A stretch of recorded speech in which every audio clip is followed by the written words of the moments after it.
let me talk a little bit about guitar players. Right. This has always been the thing, and people complained with Asia that there was this revolving door of guitar players. That's not because they weren't very good, because they were all very good, and the history of the band has been incredible. Steve Howe stayed there for a long time in Asia, then Mandy Mayer came in, and when I got together with Jeff in '92, Jeff Downes, we basically every year, it's a bit like the disappearing drummer from a bizarre gardening accident. We went through all these guitarists, but Asia then had become really what Dukes is now, even though it wasn't totally seen that way. It really was a partnership between myself and Jeff Downes. And when I'd stopped dating Jeff Downes, I thought, you know, I want another nice blonde man. I am taller, by the way. You are taller. Right. And younger. You have a deeper voice. Yes, indeed. Which is very difficult when you're dating a keyboard player. Right. So the thing was to continue. With Dukes, because of such a long history of 10 years, we had a whole plethora of players. And Eric is now going to talk to you about this plethora of players in fine detail. When I first joined the band, it was John, Jay, and Guthrie. And I didn't know much about Guthrie Govan. He'd played on the Aura album and the Silent Nation album, of course, and what I heard sounded really good. The first gig we did, Guthrie was delayed in England, and so you, me, and Jay rehearsed, just the three of us. And then Guthrie came in at the very end. If you say so. I do. I remember this all very clearly. And I didn't, like I said, I really didn't know anything about Guthrie. And he's such a, you know, soft-spoken, quiet, kind of reserved guy.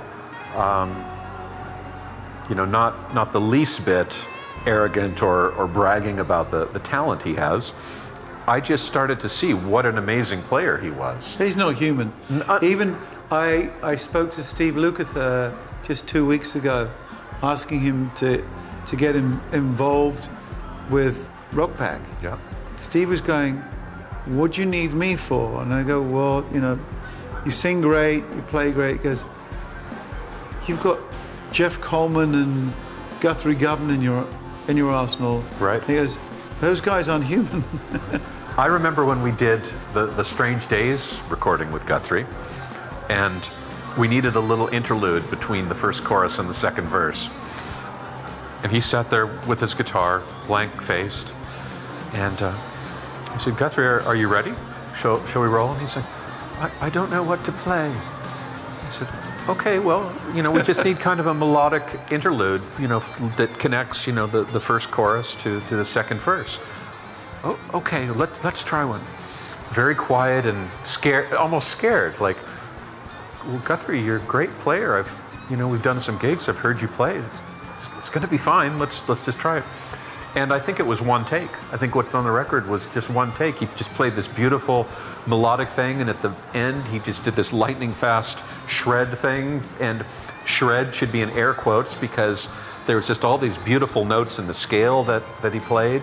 That happens with a lot of players in the studio. Yeah. The first cerebral thing you come up with is often the best. He was probably thinking about the 1 million options that he could possibly play, and he can play in those 8 bars. Yeah. And he was going through all of them, and maybe he didn't know which one to choose.